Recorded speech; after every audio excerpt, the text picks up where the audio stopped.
85% పైగా జనాభా ఉన్న కాపులు, బీసీ, ఎస్సీ, ఎస్టీలు సంఘటితమై రాజ్యాధికారం సాధించాల్సిన సమయం ఆసన్నమైందని చనమల ప్రసాదరావు పిలుపునిచ్చారు. గత 6 దశాబ్దాలుగా కాపులను బీసీ లిస్టు నుండి తొలగించి అన్యాయం చేశారని, ప్రస్తుత ప్రభుత్వం కాపు కార్పొరేషన్ కు నిధులు కూడా ఇవ్వలేదని ఆవేదన వ్యక్తం చేశారు.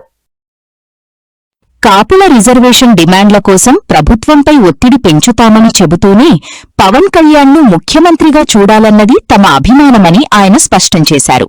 ఈ సందర్భంగా ప్రసాదరావు స్పష్టం చేయడం జరిగింది.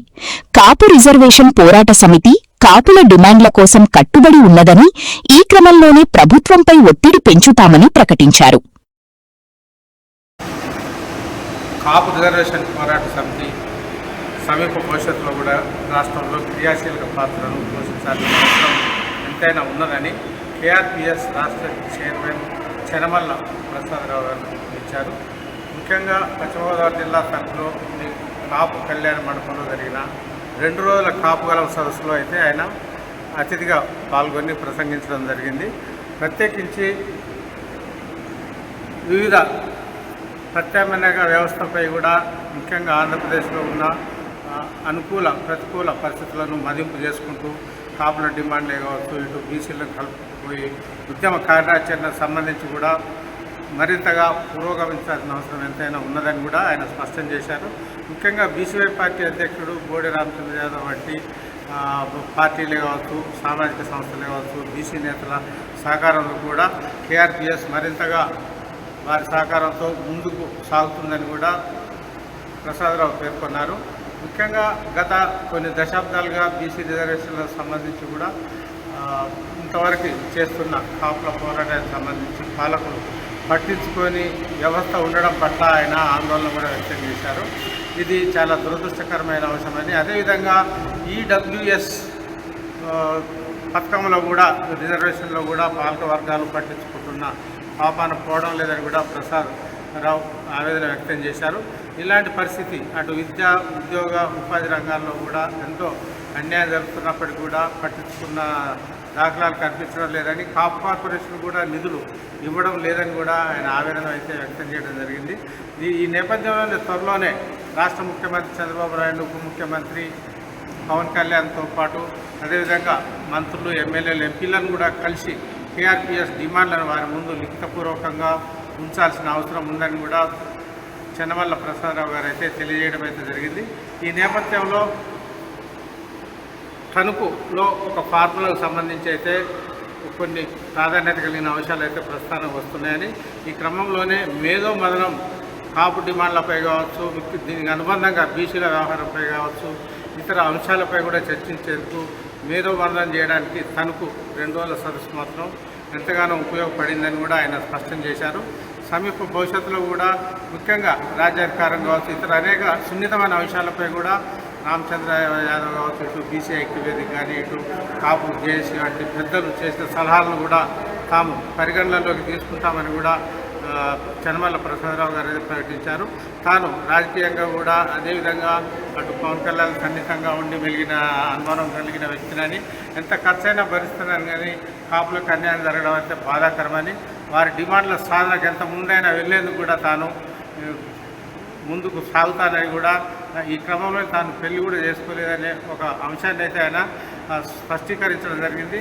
ఈ విషయంలో స్వర్గీయ వంగవీటి మోహన రంగా స్ఫూర్తితో కాపు జాతికి రాజ్యాధికారం సంబంధించి కూడా ఒక కీర్తి తెచ్చే క్రమంలో తన వంతు పాత్ర మాత్రం బలీయంగా ఉంటుందని సందర్భంగా ప్రసాదరావు ప్రకటించారు. కన్నా రజనీ గారికి, మాసాపతుల శ్రీనివాసరావు గారికి, ఇక్కడికి విచ్చేసినటువంటి మన కులస్తులందరికీ నా హృదయపూర్వక నమస్కారాలు తెలియజేస్తూ, ఇవాళ చాలా మంచి రోజు. బహుశా ఆంధ్రప్రదేశ్లో కానీ భారతదేశంలో కానీ ఎంతోమంది ముఖ్యమంత్రులు వచ్చారు, ఎంతోమంది రాజకీయ నాయకులు వచ్చారు, ఎంతోమంది సామాజికవేత్తలు వచ్చారు. ఎవరికీ లేనటువంటి పేరు స్వర్గీయ వంగవీటి మోహన్ రంగా గారికి మాత్రమే ఉన్న విషయం మీ అందరికీ తెలిసిందే. ఆయన చనిపోయి ఇన్ని సంవత్సరాలైనా కూడా ఈ రోజుకి ఎవరికి పెట్టిన విధంగా ఊరున ఆయన విగ్రహాలు వెలుస్తున్నాయంటే ఆయన బడుగు బలహీన వర్గాల కోసం ఆయన జీవితాన్ని వెచ్చించి చివరికి కొన్ని దుష్ట శక్తుల చేతుల్లో చనిపోయినటువంటి పరిస్థితులు చాలా బాధాకరం. అయితే ఇవాళ కాపు రిజర్వేషన్ పోరాట సమితి అనేది రంగా గారి ఆశయాల మేరకు వారి సిద్ధాంతాల మేరకు పనిచేస్తుందని చెప్పి ఈ సందర్భంగా మీకు తెలియజేస్తూ, మరి ఆంధ్రప్రదేశ్ చరిత్రలో కాపులకు ఒక ప్రత్యేక పేజీ ఉంది. ఒక ఆంధ్రప్రదేశ్లోనే కాకుండా భారతదేశంలోనే ఒక ప్రత్యేక చరిత్ర ఉంది. భారతదేశంలో రిజర్వేషన్ అనే ప్రక్రియ స్టార్ట్ చేసినటువంటి పెరియార్ ఈ కులం నుంచి వచ్చేవాళ్ళే. ఇవాళ ఛత్రపతి శివాజీ గారు కానీ, సాహు మహారాజ్ గారు కానీ, రాణి రుద్రమదేవి గారి, చోళులు కానీ, చాణక్యులు కానీ, మరి శ్రీకృష్ణదేవరాయలు కానీ ఈ భారతదేశాన్ని అయినటువంటి ఘన చరిత్ర కాపులుకుంది. మరి అటువంటి వాళ్ళం ఎక్కడి వారం ఇవాళ ఎక్కడున్నాం, ఏంటి పరిస్థితి, ఎందుకు మీరంతా బాధ్యత పడట్లేదు? ఎప్పుడు కూడా గారు కూడా మతపరమైన రాజ్యాంగ విరుద్ధమైనటువంటి 4% రిజర్వేషన్ని ఇవాళ ఈ రాష్ట్రంలో ఇచ్చి 50% రిజర్వేషన్ని ఈ రాష్ట్రంలో పూర్తి చేశారు. అయితే ఇవాళ దేశంలో కేరళ, కర్ణాటక, తమిళనాడులో 62, 65, 67% ప్రత్యేక రిజర్వేషన్లు అమలవుతున్నాయి. మరి అదే విధంగా లేటెస్ట్ గా ఇవాళ సుప్రీంకోర్టు కానీ కేంద్ర ప్రభుత్వం కానీ గైడెన్స్ ఇచ్చింది. ప్రభుత్వాలు వాళ్ళ అవసరాల మేరకు రిజర్వేషన్ కోటాను పెంచుకోవచ్చు. మీరు ఆ సిద్ధాంతాన్ని ఎందుకు పాటించట్లేదని మేము అడుగుతున్నాం. ఎన్నికలు వచ్చినప్పుడేమో కాపుల ఓట్లు కావాలి, ఎన్నికలు అయిపోయిన తర్వాత కాపుల్ని మీరు ఇబ్బంది పెడుతున్నారు అన్ని విధాలుగా. రాజశేఖర రెడ్డి గారు అదే పని చేశారు, ఇవాళ చంద్రబాబు నాయుడు గారు కూడా అదే పని చేస్తున్నారు. 2014లో మీరు మేనిఫెస్టోలో మేము అడిగితే పెట్టారు. ఆ రోజు చంద్రబాబు నాయుడు గారితో ఎస్సీలకి ఎస్సీ కార్పొరేషన్ ఉంది, బీసీలకి బీసీ కార్పొరేషన్ ఉంది, కాపులకి కాపు కార్పొరేషన్ ఉంది. నారాయణ మొదటి కూతురు పెళ్లి దగ్గర నుంచి 10 జిల్లాలు తిరిగితే తూర్పుగోదావరి జిల్లాలో పెద్దాపురంలో నేను, పిల్లా వెంకటేశ్వరరావు గారు అందరూ ఉంటుండగా సంవత్సరానికి 1000 కోట్లు చొప్పున 5000 కోట్లతో కాపు కార్పొరేషన్ ఏర్పాటు చేసిన ఘనత మాది. అయితే ఇవాళ కాపు కార్పొరేషన్ ఇచ్చినట్టు ఇవ్వడం వల్ల ఇవాళ మనకి క్యాష్ సర్టిఫికేట్ వస్తుంది. కాపు కార్పొరేషన్ ధరలు వచ్చాయి ఎంతో కొంతవరకు. రాజశేఖర రెడ్డి గారి వల్ల ఫీజు రీఇంబర్స్మెంట్ వచ్చింది. ఆ ఫీజు రీఇంబర్స్మెంట్ కూడా ఇవాళ అమలవట్లే. మరి చంద్రబాబు నాయుడు గారితో నేను, పిల్లా వెంకటేశ్వర గారు అందరూ కలిపి ఏదైతే అగ్రవర్ణాల్లో పేదలకు ఇచ్చినటువంటి 10% రిజర్వేషన్లో 5% రిజర్వేషన్ తీర్మానం చేయించాం అసెంబ్లీ సాక్షిగా. 5% రిజర్వేషన్ అసెంబ్లీ సాక్షి ముద్రగడ పద్మనాభం గారితో మేమందరం కలిసి వచ్చిన తర్వాత మేమందరం వెళ్ళి ముద్రగడ పద్మనాభం గారిని నమ్మని అడిగారు. 6 నెలల తర్వాత ఆయన ఉద్యమంలోకి వచ్చారు. మరి ఉద్యమం ఏ విధంగా నీరు గారిపోయిందో మీ అందరూ చూస్తూనే ఉన్నారు.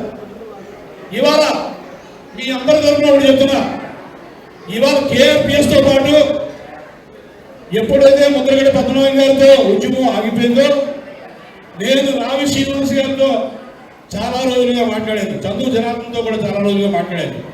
ఈ రాష్ట్రంలో ఉద్యమం లేదు, ఒక ఉద్యమం మనం చెయ్యాలి, ఎట్టి పరిస్థితుల్లో ముందుకెళ్ళాలి, ఎంత డబ్బైనా నేను పెడతా. ఎన్నో సంవత్సరాలుగా దీనికోసం చూస్తున్నాం. మనకి ఖచ్చితంగా రిజర్వేషన్ రావాలి కాబట్టి ఉద్యమం స్టార్ట్ చేయమని చెప్తే కేఆర్పిఎస్ కాపు రిజర్వేషన్ పోరాట సమితి, కాపు రాజ్యాధికార పోరాట సమితి అని చెప్పడం వల్ల ఒక నామకరణం చేసి గత 8 నెలలుగా 6 నెలలుగా మేము చేసిన పోరాటం మాతో పాటు ఈ రాష్ట్రంలో ఉన్నటువంటి మిగతా కుల సంఘాలు, చందు జనార్దన్ గారు కానీ కొంతమంది పెద్దలు చేసిన పోరాటం ఫలించిందని చెప్తున్నాను. ఇవాళ మేము చేసిన పోరాటాన్ని ఈ ఆంధ్రప్రదేశ్లో అధికార పార్టీ కాపులకి అన్యాయం చేస్తుందని చెప్పి మొన్న ప్రతిపక్షం అంతా కూర్చున్నటువంటి దాఖలాలు.